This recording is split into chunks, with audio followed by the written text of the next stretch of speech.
नमस्कार, स्वागत है आपका हमारे चैनल पर। और बड़ी खबर महाराष्ट्र के महाराष्ट्र में जब कोरोना वायरस और लॉकडाउन की वजह से जब वहां की जनता इतनी ज्यादा परेशान है और वहां के हालात इतने ज्यादा बिगड़े हुए हैं और वहां की जनता सरकार से गुहार लगा रही है कि वहां पे उनकी मदद की जाए, तो इसी बीच कांग्रेस ने अपना असली चेहरा फिर से दिखा दिया है। जी हाँ, बात कर रहे हैं हम राहुल गांधी की, जो आज उन्होंने प्रेस कॉन्फ्रेंस की और उन्होंने बताया कि महाराष्ट्र में सरकार चलाना और समर्थन देने में फर्क है। और यहाँ पर राहुल गांधी अपना पल्ला झाड़ रहे हैं कि महाराष्ट्र के जो हालात बने हुए हैं, महाराष्ट्र में जो हालात इतने ज्यादा खराब हैं कि वहाँ पे ना मजदूरों के लिए, किसानों के लिए और वहाँ पे जो श्रमिक वर्ग है उसके लिए कोई भी जिम्मेदारी सरकार नहीं उठा रही है। तो यहाँ पर राहुल गांधी अपना पल्ला झाड़ते हुए पूरी तरीके से दिखाई दी और राहुल गांधी ने कहा कि जो हालात महाराष्ट्र में बने हुए हैं उसमें कांग्रेस की जिम्मेदारी नहीं है, क्योंकि कांग्रेस सिर्फ समर्थन दे रही है और वहाँ पे फैसला लेने का अधिकार हमारा नहीं है। जहाँ पर हमारी सरकार है सिर्फ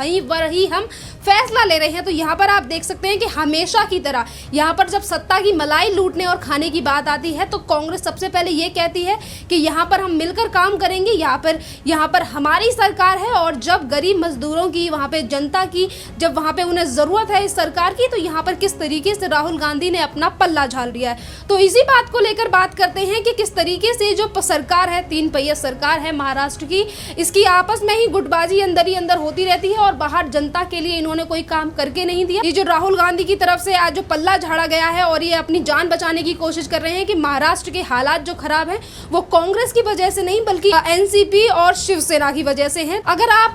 कांग्रेस की ही बात कर रहे हैं तो यहाँ पर ये देखिए, महाराष्ट्र के अगर हालात खराब हैं तो जहाँ पर कांग्रेस की सरकार है यहाँ पर इन्होंने ज्यादा फैसले लेकर कौन से वहाँ के हालात बदल दिए हैं, जहाँ पर उनके मजदूरों को वहाँ पर राहत है। कि राहुल गांधी यहाँ पर ये कहने की कोशिश कर रहे हैं कि महाराष्ट्र के हालात अगर खराब है तो वो कांग्रेस की वजह से नहीं है, क्योंकि कांग्रेस सिर्फ समर्थन देने की बात कर रही है। जब सरकार बनाने की बात आती है तो कांग्रेस के पास पूरे वोट्स भी नहीं होते, पूरा मैंडेट भी नहीं होता, पर उसके बावजूद भी ये सत्ता की मलाई खाने के लिए महाराष्ट्र में सरकार बनाकर बैठ जाते हैं। और आज जब जनता की हेल्प करने की बारी आती है, जब जनता को लगता है कि ये सरकार हमारे लिए कुछ करेगी, तो किस तरीके से, चाहे वो उद्धव ठाकरे हो या शरद पवार हो या फिर ये कांग्रेस हो, कि किस तरीके से इन्होंने पल्ला झाड़ लिया। यहीं पर आपको बताते हैं कि राहुल गांधी ने इतना बड़ा बयान तो दे दिया, उन्होंने ये तो कह दिया कि हमारी भूमिका नहीं है या फिर हम फैसला नहीं ले सकते महाराष्ट्र सरकार में। तो इसी ही जो बयान दिया है राहुल गांधी ने, इसी को लेकर मजीद मेनन ने भी इनको करारा जवाब दिया। उन्होंने कहा कि राहुल गांधी के कहने से कोई फर्क नहीं पड़ता और राहुल गांधी का ये बयान है वो पूरी तरीके से बेकार है, जो कि इनके शब्दों की इसका कोई जिम्मेदारी नहीं है, क्योंकि जो भी महाराष्ट्र की सरकार में फैसले होते हैं वो कैबिनेट के अंदर होते हैं। राहुल गांधी इस तरीके से बेतुके बयान ना दे।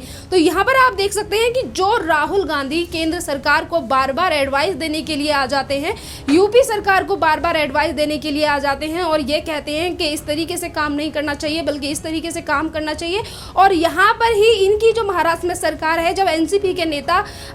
मजीद मेनन ने इन्हें अच्छी तरीके से आईना दिखाया। तो यहीं पर बात करते हैं कि राहुल गांधी तो एक तरफ अपनी पार्टी को बचाने की कोशिश कर रहे हैं और वहीं पर कांग्रेस के ही नेता संजय निरुपम, कांग्रेस की सच्चाई सबके सामने संजय निरुपम ने रख दी। आइए बताते हैं आपको कि संजय निरुपम ने क्या क्या कहा। संजय निरुपम ने महाराष्ट्र में कांग्रेस, एनसीपी और शिवसेना की गठबंधन सरकार में पिछले कुछ दिनों से सब कुछ ठीक नहीं चल रहा है। तीनों ही दल भले ही स्थिर सरकार होने का दावा कर रहे हैं, लेकिन पार्टी के अंदर ही विरोध का स्वर उठते दिखाई दे रहे हैं। कांग्रेस के नेता संजय निरुपम ने महाराष्ट्र में कोरोना के बढ़ते मामले और प्रवासी मजदूरों को लेकर अपनी ही सरकार पर निशाना साधा। उधर एनसीपी प्रमुख शरद पवार ने एक बार फिर कहा कि हमारी सरकार स्थिर है और हम साथ खड़े हैं। कांग्रेस नेता संजय निरुपम ने कहा कि महाराष्ट्र में हमारी तीनों पार्टियों की सरकार कोरोना से निपटने में बिल्कुल असफल रही। कांग्रेस को चाहिए कि वो धीरे धीरे अब किनारे हो जाए। शिवसेना के मुख्यमंत्री अपनी मनमर्जी चला रहे हैं, ऐसे में कांग्रेस को चाहिए कि वो अपना फैसला ले।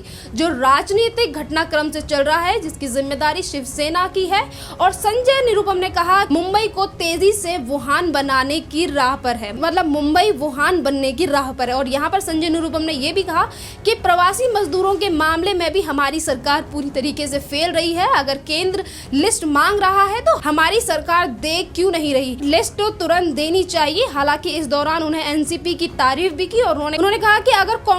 कांग्रेस इस समय सरकार से किनारा नहीं करती तो आगे चलकर जनता को जवाब देना पड़ेगा। मुख्यमंत्री उद्धव ठाकरे बिना किसी की सलाह लिए अपनी मनमर्जी चला रहे हैं। मुंबई की इस हालत के लिए हमारी सरकार जिम्मेदार है। महाराष्ट्र की स्थिति बिगड़ने के लिए सबसे ज्यादा जिम्मेदार है वो है शिवसेना। मुख्यमंत्री अहंकार में जी रहे हैं और ये कौन सा अहंकार है, इस अहंकार की वजह क्या है। तो यहाँ पर आप देख लीजिए कि जब इनसे सरकार टूटने की, मतलब जब सत्ता की मलाई चाटने की बात आती है और जब सरकार के बारे में कोई सवाल लेकर इनसे पूछा जाता है, तो यहाँ पर चाहे एनसीपी हो, कांग्रेस हो या फिर शिवसेना हो, तो ये मीडिया के सामने बड़े लपकते झपकते सामने आ जाते हैं और ये कहते हैं कि हमारी सरकार, ये जो लगातार हमारे महाराष्ट्र में कोरोना वायरस के केसेस बढ़ रहे हैं या फिर यहाँ पे जो प्रवासी मजदूरों की जो हालत है उसे सुधारने के लिए फैसला ले रही है और काम कर रही है। और जब इन्हीं की सरकार के अंदर झांक के देखा जाए तो किस तरीके से मतभेद बना हुआ है कि कांग्रेस वाले ये कहते हैं कि उद्धव ठाकरे अपनी मनमर्जी चला रहे हैं, तो कभी राहुल गांधी आकर अपनी सरकार को बचाने की कोशिश ये करते हैं कि हम सिर्फ समर्थन दे रहे हैं। यहाँ पर जब कैबिनेट मंत्रियों की बांटने की बात आती है तो यहाँ पर कांग्रेस ये कहती है कि हमारे इतने मंत्री होने चाहिए कैबिनेट में या फिर हमारे इतने मंत्रियों को ये वाला पद मिलना चाहिए। और जब जनता के हित की बात काम करने की बारी आती है तो राहुल गांधी ने फिर से एक बार अपना पल्ला झाड़ लिया है यहाँ से। तो बात करते हैं हम यहाँ पे कि जहाँ पर इनकी सरकार है, महाराष्ट्र के अपने हालात देखे हैं कि किस तरीके से वहाँ पर कोरोना वायरस के पेशेंट जो हैं वो सड़कों पर मर रहे हैं। सरकारों की और जो अस्पतालों की हालत है वो इतनी ज़्यादा बुरी है कि वहाँ पर डेड बॉडीज के साथ ऑपरेशन किया जा रहा है, लोगों को ट्रीट किया जा रहा है, जहाँ पे डेड बॉडीज उनके साथ वाले बेड पर पड़ी हैं पर उन्हें भी घंटों तक उठाया नहीं जा रहा है। कितने सारे वहाँ पे बस और ट्रेनों को लेकर ये काफी ज्यादा केंद्र सरकार पर निशाना साधने की कोशिश करते हैं और ये कहने की कोशिश करते हैं कि केंद्र सरकार को यहाँ की हेल्प करनी चाहिए। और ट्रेनों को लेकर जब इनके संजय राउत हो, उद्धव ठाकरे हो या फिर शरद पवार हो और ये केंद्र सरकार पे हमेशा ठीकरा फोड़ने की कोशिश करते हैं, तो उसको लेकर अभी कल साफ हो गया था कि इन्हें ट्रेन की मांग करते हैं और उसी की लिस्ट केंद्र सरकार को नहीं सौंपते। तो चलिए वापस आ जाते हैं हम राहुल गांधी पे कि आज जो कांग्रेस की तरफ से जो कॉन्फ्रेंस की गई, इसमें इन्होंने महाराष्ट्र में अपनी सरकार की नाकामी को छुपाने की तो कोशिश की ही, साथ में इन्होंने अभी कुछ दिन पहले जो इन्होंने डॉक्यूमेंट्री जो बना के डाली थी, यहाँ पर आप ये समझिए, ये समझ नहीं आता कि राहुल गांधी एक फिल्म स्टार है या फिर एक राजनीति करने वाले नेता। क्योंकि डॉक्यूमेंट्री जहाँ पर महाराष्ट्र में आपकी सरकार है, वहाँ की जनता को आपकी जरूरत है और आप उनका साथ देने की बजाय उत्तर प्रदेश और दिल्ली की जनता के लिए वहाँ की जनता के लिए हेल्प करने वाले, मददगार करने वाले बन रहे हैं और उन्हीं वहीं की जनता के साथ डॉक्यूमेंट्री बना के डाल रहे हैं और ये कहने की कोशिश, ये दिखाने की कोशिश कर रहे हैं कि आप उन मजदूरों और प्रवासी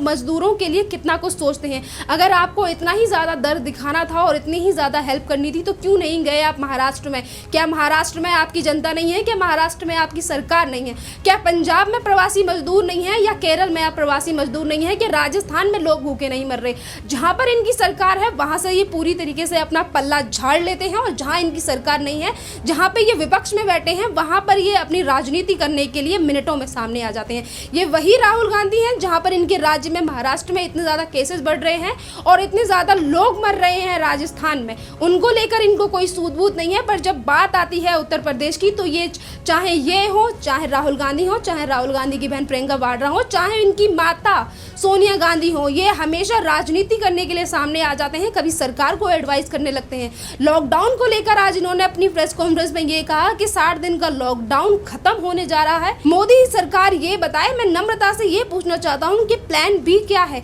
जब इन सारी चीजों को लेकर कोरोना वायरस के केस कमी थे, पर जब केंद्र सरकार ने सारे में लॉकडाउन लगा दिया था, तो चाहे राहुल गांधी हो, चाहे राहुल गांधी की माता हो, वो ये कहती नजर आती है कि लॉकडाउन करके सही नहीं किया है, लॉकडाउन इसका कोई उदाहरण नहीं है, लॉकडाउन से कुछ होगा नहीं, राहुल गांधी की बात माननी चाहिए। और आज जब लॉकडाउन के प्रति चलते भी, क्योंकि ये मरकज के ऊपर क्यों कुछ नहीं बोलते, जहां मरकज की वजह से दिल्ली में इतने ज्यादा केस फैले। अब जैसे कि ईद के चलते भी काफी सारे लोगों ने शॉपिंग वगैरह इस तरीके से की, तो उसकी वजह से भी काफी सारे केसेस बढ़े हैं, उसको लेकर इनका मुंह नहीं खुला। और वहीं जब महाराष्ट्र के प्रवासियों की बात आती है तो उसको लेकर कांग्रेस की तरफ से कोई बयानबाजी नहीं होती। और जब योगी सरकार की तरफ से ये बड़ा फैसला ले लिया जाता है कि जो माइग्रेंट्स और यूपी से काम करने के लिए अलग स्टेट्स में गए थे, जो उनके साथ दुर्व्यवहार किया गया है अन्य सरकारों की तरफ से, चाहे वो केजरीवाल हो या फिर कांग्रेस के अन्य शासित राज्य हो या फिर महाराष्ट्र हो, तो यहाँ पे किस तरीके की दुर्दशा जो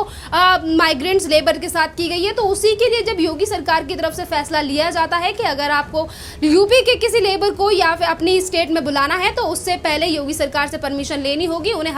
हर तरीके की सुख सुविधा देनी होगी कि फिर से अगर इस तरीके की पेंडेमिक सिचुएशन क्रिएट हुई तो आप उन्हें रोड पर नहीं छोड़ेंगे। तो इसको लेकर भी राहुल गांधी इतनी बुरी तरीके से बौखलाई लगता है। तो इसमें भी राहुल गांधी ये कहते हैं कि किसी भी स्टेट का मुख्यमंत्री लेबर को कहाँ काम करना है या फिर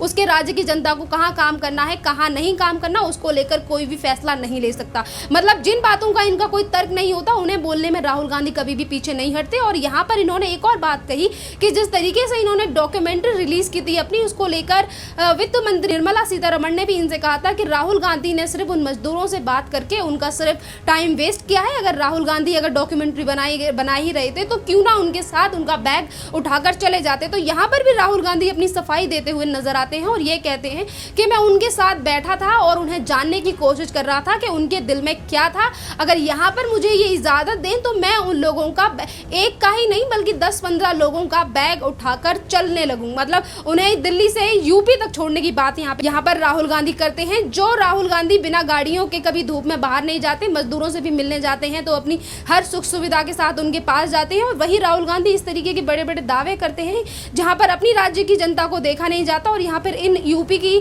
जो माइग्रेंट्स हैं उनके लिए ये बड़ी बड़ी बातें करते हैं। तो आज बीजेपी की तरफ से भी प्रेस कॉन्फ्रेंस में इनको अच्छी तरीके से आईना दिखा दिया गया महाराष्ट्र की सरकार को और ये कहा गया, और बीजेपी ने आज कॉन्फ्रेंस में साफ कह दिया कि जो महाराष्ट्र में 3 पहिया सरकार है अब ज्यादा दिन तक अपने पैर नहीं टेक पाएगी, क्योंकि जिस तरीके के हालात महाराष्ट्र में चल रहे हैं वो ज्यादा दिन नहीं है कि महाराष्ट्र में ये सरकार चल जाए। क्योंकि महाराष्ट्र के हालात तो आपने देखे ही हैं, जहां पर ये एक तरफ कोरोना वायरस को कंट्रोल करने की बात करते हैं और ये कहते हैं कि हमने हर तरीके की कोशिश की है और हम हर तरीके का प्रयास कर रहे हैं और हम तीनों पार्टियां एक साथ हैं और महाराष्ट्र के हालात सुधारेंगे। तो यहाँ पर ये बहुत बड़ी बात है कि जो डॉक्टर कोरोना वायरस का इलाज कर रहे हैं ये और उन्हीं की सैलरीज को कट कर रहे हैं, उन्हीं की सैलरी को कम कर रहे हैं और उसके बाद ये केरल से डॉक्टर्स की डिमांड कर रहे हैं। जो इन्हीं के डॉक्टर यहाँ पे जो इलाज करते करते कोरोना वायरस से ग्रसित हो रहे हैं उनके लिए कुछ भी नहीं सोच रहे। तो आप यहाँ पे ये देखिए कि जितनी गंदी राजनीति ये महाराष्ट्र की तरफ से की जा रही है तो ये बहुत ज्यादा दिन जाने वाली सरकार नहीं है। जनता महाराष्ट्र की इतनी ज्यादा अंधी नहीं है कि जो उनके साथ जिस तरीके का व्यवहार इस सरकार की तरफ से किया जा रहा है वो इसी सरकार को ज्यादा दिन तक वहां पे गद्दी पे बैठने दे।